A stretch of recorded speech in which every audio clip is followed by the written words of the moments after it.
Alors, recette vraiment super facile, hein, d'accord? Donc dedans, ici dedans, j'ai 300 g de farine, 200 g de semoule extra fine. Cette recette peut être faite avec que de la farine, c'est possible, d'accord? Moi, j'ai rajouté de la semoule parce que j'aime bien les pâtes à base de semoule, d'accord? Donc je répète, 300 g de farine, 200 g de semoule extra fine ou semoule fine, une cuillère à café de sel que j'ai ici, une cuillère à soupe de sucre que j'ai là, 10 g de levure sèche boulangère que j'ai ici, d'accord? Donc la quantité d'eau que je vais vous donner tout à l'heure, ça sera, c'est-à-dire l'eau que je viens de mettre avec la levure sèche boulangère, ça sera la même quantité en fait. Hein. Donc c'est pas de l'eau en plus que j'ai mis là, si vous voulez. Ok? Je vous donnerai donc la quantité exacte d'eau qu'il faudra mettre. Mais bon, au départ, faites toujours comme ça, prélevez un petit peu d'eau, comme j'ai fait ici, et diluez-la avec la levure. Ok? Ensuite, il va nous falloir un yaourt. Donc, alors celui-ci, c'est du fromage blanc, hein, c'est pas tellement yaourt, mais il fait 100 grammes, d'accord? 100 grammes de yaourt ou de fromage blanc. Ensuite, on va utiliser 200 grammes, non pas 200 grammes, on va utiliser 5 cuillères à soupe de beurre fondu. Donc là, on a 5 cuillères à soupe de beurre fondu, ok? Et donc au niveau de l'eau, je vous dirai la quantité exacte juste après, ok? À tout de suite. Allez, très simple. Ici, je récupère tous les ingrédients secs en premier et on va venir les mélanger. On fait ça, pourquoi? Pour bien mélanger le sel de façon à ce qu'il ne nous désactive pas trop la levure, ok? Alors... donc on fait ça, ok?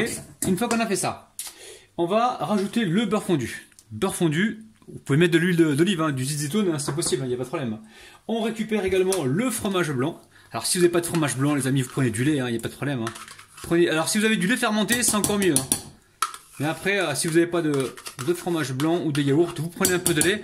Attention quand même à la quantité de lait, allez-y petit à petit. Hein. Là, on a 100 grammes de yaourt, si vous prenez du lait, prenez que 70 grammes. Hein.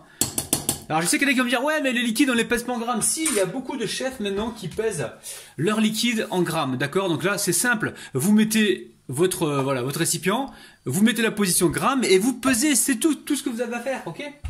Allez. Ensuite ici je vais d'abord mettre l'eau tiède et je rajoute maintenant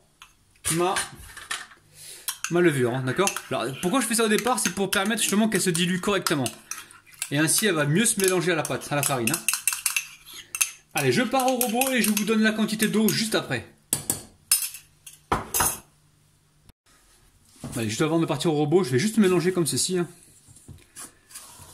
Comme ça, je pourrai pétrir tranquillement tout à l'heure sans revenir au robot parce que tout sera bien mélangé.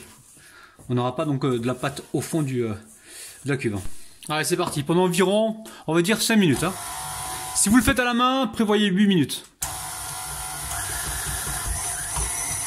Alors au niveau de l'eau, moi j'ai mis exactement 200 grammes d'eau, hein, d'accord?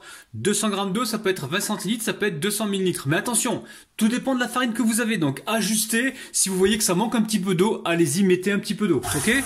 Donc là on obtient une belle pâte, on la pétrit pendant 5 minutes. Donc ça y est, la pâte est pétrie. Alors vous remarquerez que la pâte elle est un petit peu ferme, pourquoi? Parce qu'on va la farcir, il ne faut pas qu'elle soit trop molle, sinon ça ne marchera pas, d'accord? Donc là, je la reforme en boule. Je mets un petit peu de farine, ouais, pourquoi, je sais pas, mais j'aime bien mettre de la farine. On va mettre un peu de farine comme ça, même en dessous, ok. Je mets ici une assiette pour éviter de gaspiller du film. Et on va laisser pousser pendant environ 1 heure, faut vraiment que ça double voire triple de volume, ok. À tout à l'heure. Alors très simple, pour la garniture, on va avoir besoin d'environ 4 cuillères à soupe d'huile d'olive. Je vais récupérer ici un petit peu d'harissa, on va en mettre un petit peu, hein. Vous en mettez selon vos goûts, hein. Si vous voulez en mettre beaucoup, allez-y, hein. Ensuite, il va nous falloir des olives que j'ai coupées en petits morceaux, du basilic que j'ai au frigo, de la mozzarella que j'ai également au frigo. Ici, j'ai de la moutarde, on prendra une cuillère à café. Cheddar, ici, on mettra ce qu'on aura besoin, on verra en fonction de la taille du pain. Ensuite, une carotte râpée ici, pas trop grosse la carotte. Ensuite, là, j'ai un oignon que j'ai coupé en petits cubes. Ici, j'ai un petit poivron vert que j'ai coupé donc également en petits cubes. Et là on a une cuillère à café ou une cuillère à soupe plutôt de paprika. Et juste derrière, j'ai failli oublier, on a 300 grammes de viande hachée, 300 grammes de bœuf haché. Allez, très simple, dans la poêle je mets l'huile d'olive et on va enchaîner avec les légumes et le bœuf haché.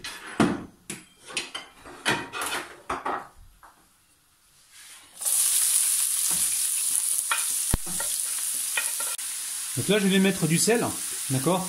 Vous en mettez selon vos goûts. Hein. On va mettre de l'origan, c'était pas prévu mais j'en ai sous la main donc j'en mets un petit peu. On met également 10 poivres. Et on poursuit donc la cuisson tranquillou pendant environ 7 à 8 minutes, ok? Allez, on rajoute la cuillère à soupe de paprika. On en profite pour mettre également la moutarde. Ok. Donc là, on vient mélanger rapidement. On baisse la température hein, si besoin. Et ensuite, on va mettre un petit peu de coulis de tomate, mais pas beaucoup, hein, juste un petit peu. Je vais vous dire la quantité. Alors, la quantité, hop là. Ouais, pas plus que ça, on a quoi? On a même pas 10 centilitres, hein, c'est à peine. Hein. Alors, au dernier moment, on mettra les olives. Attention parce que les olives sont déjà salées. Vous pouvez toujours les passer sous un filet d'eau tiède en fait pour retirer un maximum de sel. Si vous le souhaitez, hein, vous pouvez faire ça. Sinon, vous les mettez au dernier moment. Les mettez pas à bouillir là parce qu'ils vont dégager du sel. Et ça va pas nous rendre service tout ça. Alors ici, je vais mettre l'harissa au dernier moment. Petite cuillère à café, hein, vous avez vu. Si vous aimez pas ça, n'en mettez pas. Hein, remplacez par du ketchup ou n'en mettez pas du tout. Hein. Mais moi, je trouve que ça relève un petit peu. Mais là, en période de ramadan, hein, c'est ce qu'il nous faut en fait. Hein, un petit peu de piment. Donc là, je poursuis la cuisson pendant 4 minutes. 3-4 minutes et on se retrouve tout de suite donc, sur le plan de travail. Allez. On va mettre du basilic congelé. Vous le mettez au dernier moment le basilic. Hein. On peut mettre allez, 2 cuillères à soupe. Hein. Voilà, 2 cuillères à soupe de basilic congelé. Je crois que je vais tout mettre. Hein. Il n'en reste plus. Hein.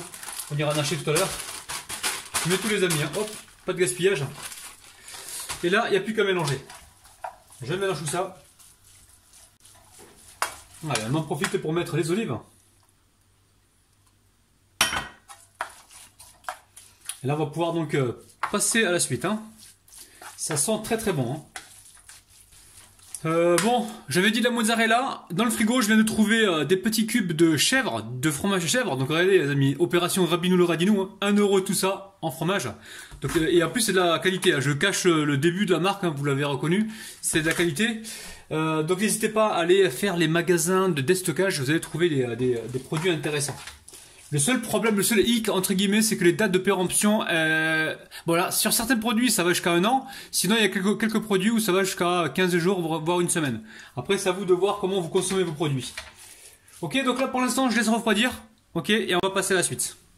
Alors voici la pâte, elle a gonflé, hein, mais dans ma cuisine il faisait froid.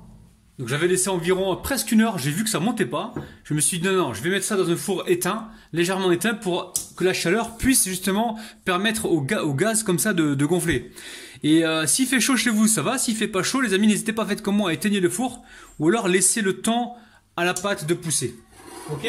Donc là, on va la débarrasser sur le plan de travail que l'on va légèrement fariner et on va diviser la pâte en 2. Alors, plan de travail, farine, hop là. On récupère la palette.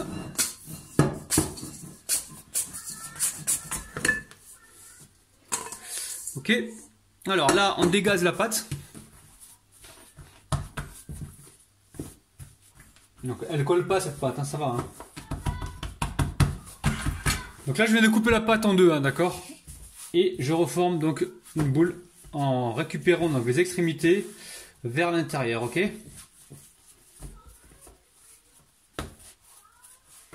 Hop, hop.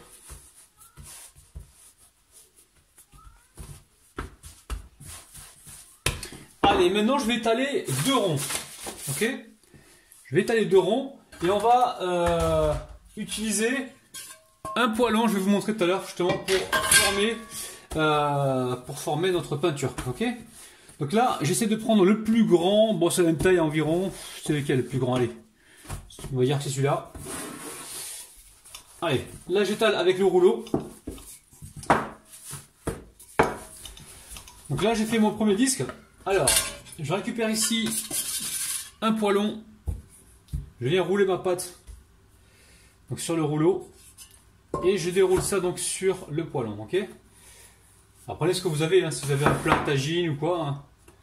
Alors le but c'est quand même de garder quelque chose de rond. Ok? Alors attention à la pâte, il ne faut pas qu'elle soit super fine, hein, sinon ça ne marchera pas. Hein. Voilà, la pâte elle est, voilà, elle est étalée, mais elle n'est pas super fine, hein, d'accord? Ensuite, je mets ça de côté pour l'instant. Je récupère ici le deuxième disque.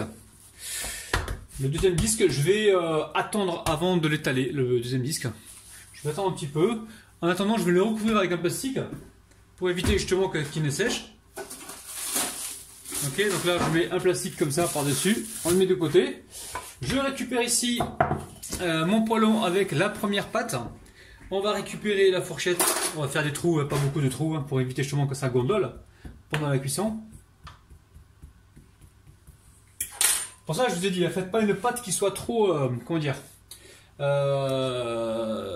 trop molle, parce que sinon ça marchera pas en fait. Hein. Ok.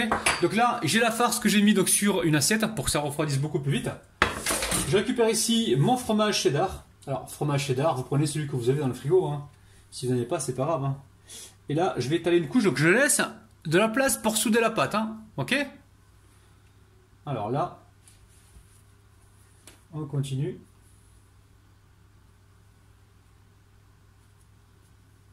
Alors, je vais mettre deux sortes de fromage aujourd'hui, hein, parce que j'en ai plein à passer.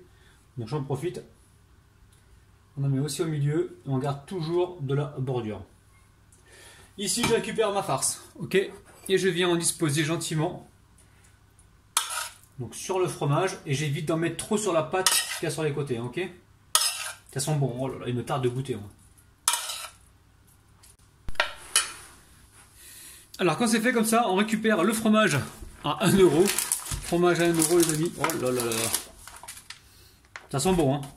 Allez. Je vais mettre la mozzarella au début. Vous avez vu, moi je change de chemise en cours de route. Il n'y a pas de problème. Donc là on met un peu. Alors on va éviter de toucher trop avec les doigts. Hein, parce qu'on va se resservir de ce fromage. Donc fromage de chèvre. Maintenant vous prenez ce que vous avez au frigo. Hein, je vous le dis à chaque fois. Hein.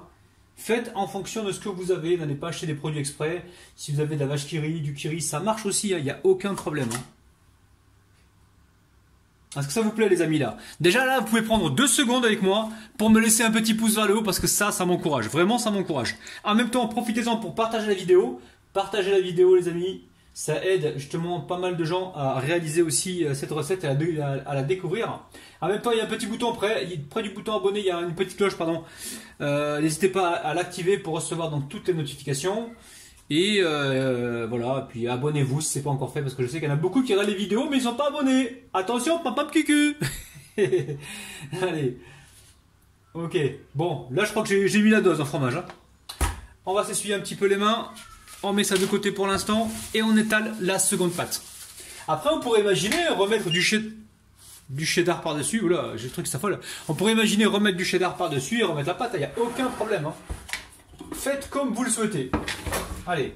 Alors vous pouvez préchauffer votre four à environ 200 degrés, hein, d'accord. Donc là juste avant, comme la pâte elle est un petit peu sèche, je vais humidifier comme ça, juste avec un seul coup de pinceau, c'est pas peine de charger en eau, hein, juste comme ça. Voilà, là je remets de côté pour l'instant. Et là j'attaque ma seconde pâte. Alors, je vais refariner le plan de travail. Et j'étale ma pâte.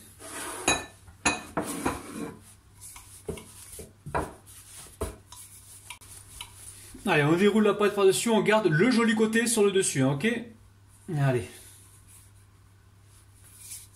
On prend le temps, il n'y a pas le faux là. Hein. Là, vous préchauffez, je vais encore me répéter, préchauffer le four, hein, très important, environ 200 degrés. Chaque fois que j'utilise le four, il est tout le temps préchauffé parce que vous me demandez souvent. Mon four est préchauffé tout le temps. Allez. N'hésitez pas à bien régulariser votre pain. Ok. Là, on peut appuyer un petit peu sur la farce pour qu'elle parte un petit peu sur les côtés. Hein. Maintenant qu'on a mis la soudure. Alors, je récupère ici la dorure. Alors, c'est quoi cette dorure? C'est très simple. C'est un œuf entier que j'ai battu avec 2 cuillères ou 3 cuillères à soupe de lait, je me souviens plus, et j'ai mis une pincée de sel, ok? Très simple. C'est une dorure que vous pouvez garder au frigo pendant 48 heures maximum, hein, 2 jours. Hein. Si c'est bien filmé, il n'y a pas de problème. Hein. Alors, je vais faire des trous sur la pâte. Là, là, là, là, là, là. Alors on va décorer avec des graines de nigel, hein, je ne sais pas si vous connaissez. Ça sent super bon, graines de nigel et sésame, et graines de sésame, ok? Mais juste comme ça un petit peu. Ok. Et graines de sésame que vous connaissez. Alors si vous ne trouvez pas de graines de nigel, vous pouvez toujours prendre des graines de sésame noir, hein, d'accord? Vous voyez ce que je fais ou pas là? Hop là. On va prendre un petit peu de sésame. Oui ma chérie. Allez, ça part au four. Attends, Sarah, s'il te plaît.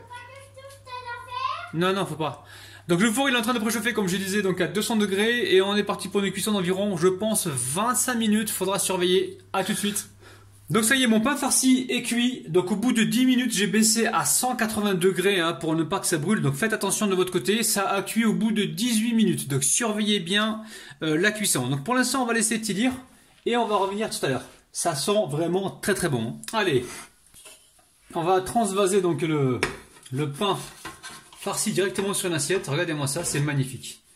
C'est super beau. On va voir tout de suite l'intérieur. Regardez-moi ça. Je suis vraiment content. Bon, on va se couper une part. Je vais vous montrer un petit peu l'intérieur. Vous le laissez tiédir quand même. Hein. Ok? Allez. Bismillah, on va le couper ici. Allez. On continue. Allez, on sort la part de gâteau, j'ai failli dire. Non, non, pas de gâteau.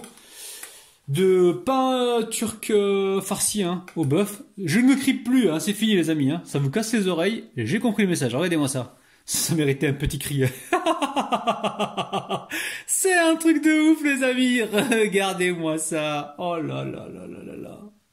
C'est magnifique. Donc ça y est, on arrive à la fin de la vidéo. N'oubliez pas les petits pouces vers le haut, c'est très important pour nous ça. Petits pouces vers le haut pour nous encourager à faire encore plus de vidéos. Partagez la recette pour en faire profiter un maximum de personnes. Abonnez-vous si ce n'est pas encore fait et cliquez sur la petite cloche qui se trouve près du bouton abonner pour recevoir donc toutes nos vidéos. On vous kiffe de ouf, on vous aime, on vous retrouve demain matin à 9 h. Bis, ciao ciao.